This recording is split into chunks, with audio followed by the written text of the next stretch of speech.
In the eye of infinity, beauty within scorn rose to power.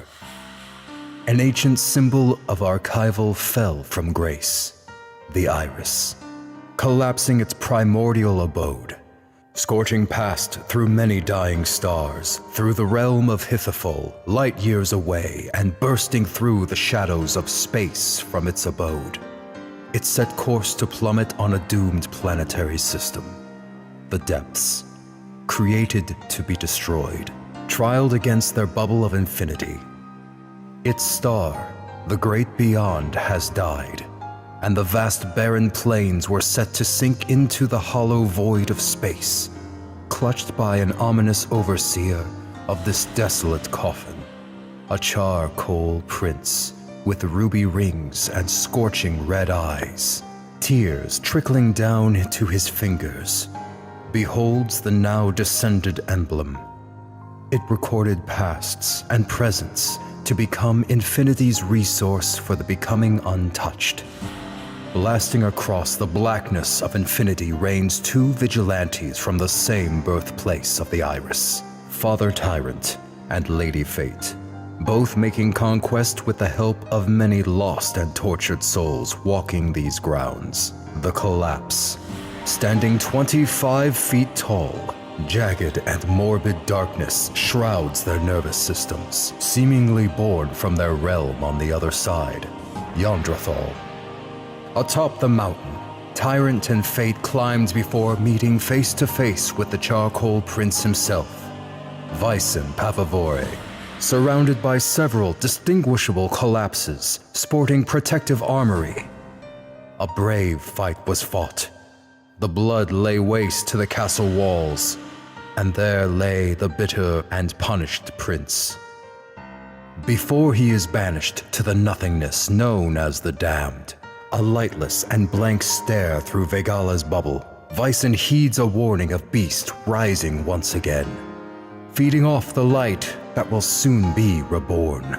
He is henceforth denied his ground and thrown away to the Damned, not to be heard of again. Tyrant made a solemn vow to restore the great beyond, harness the Iris's full potential, and protect the depths from further peril. Centuries pass, societies were born, and 1,000 years of peace befell. The Collapsed would soon become the Onyx Colony, sported with armor and weaponry forged from Purgaprime Castle, and harnessing arcane-like power. They are sent to the borderline to draw energy from their beloved star, which in turn was harnessed to control their next hosts on the other side of Hithafol's realm, on their connected planet called Nadoria.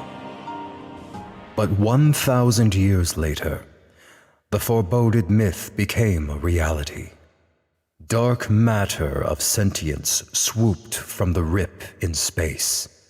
Paradigm worms came to suck the life dry from the depths to grow stronger, become many beasts in unison before becoming its ultimate form, the Motho Hive. An abomination colonized of these paradigm worms in their fullest form, it became an unfathomable threat to all. Tyrant and Fate escorted several Onyx Colony soldiers accompanied by their elites to battle this new threat to their world. Many were hoarded off from the Bipolesian, Anxosax, and Claustronoctus to be met with the dreaded Grief Worm before coming face to face with the dominant Titan swarming these soldiers of war. It was simply too powerful, undefeatable. The Motho Hive thwarts the army with might and tenacity. Alas, they had fallen. They were banished to the Damned, where the all-too-familiar Charcoal Prince would once again find themselves alongside Tyrant. It seemed the myth was true, and all, especially the Damned, were terrified. A deal was made to revive the army in hopes of combating this unholy monstrosity again. But a condition was made. When the mightiest falls, Tyrant and Fate's firstborn, is to be banished to the damned immediately, with no compromise. Fates were sealed, and hands were shaken. The talisman bestowed to Tyrant reignites the flame inside our now risen army, prepared to fight again. The Motho Hive shows no mercy as it slashes their king and queen, drawing blood. Fatal wounds were drawn, but what became of this was to make the grandest legend entail. The fusion of Vegalian blood with dark matter created surrogacy for an egg that would be hatched, landing atop the crimson mountains they walked upon. The Motho Hive was weakened, and the soldiers gathered the remains to be locked away in a stronghold prison called the Encrypt. The egg was taken by Tyrant and Fate as they wait for it to hatch. And so, this journey's behemoth legend ascended from the egg. It was written, the Goliath was born, an amalgamation of Vegalian anatomy forged by skin of dark matter, beholding the strongest bone structure known to mankind.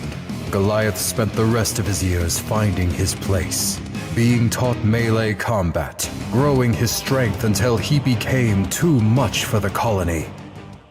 He simply could not fit in with a kind that differed from his own. Perceived as a monster. 1,000 years pass since his birth, and the depths once again reaches the edge of their galaxy's entire bubble.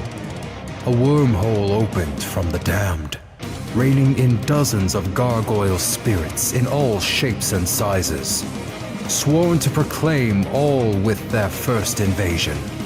The Havoc Soldiers descended down on the depths to swallow it whole and destroy every living spirit. They, however, were no match for their greatest hero, Goliath, who fought valiantly against all odds, banishing the Havoc Soldiers back to where they came from. They did not come without sacrifice, and a graveyard was erected to honor the fallen. Their spirits still have so much trapped. They could not make it past their land without a fulfilled purpose. Goliath stands to mourn for the fallen soldiers. Approaching from behind, Father Tyrant walks towards his firstborn with a dire purpose for him: to keep guard of the Encrypt for an eternity, and to protect the land from anything ever emerging from the gargantuan tomb. This does not best please Goliath, as this will mean he may never properly have a connection with his family ever again. Goliath pleads for reason, his pleas falling on deaf ears as he is warned there is much more to learn about the struggle that befell this world.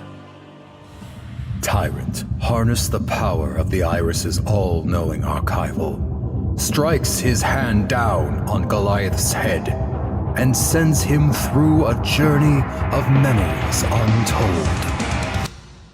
This is the story of those memories.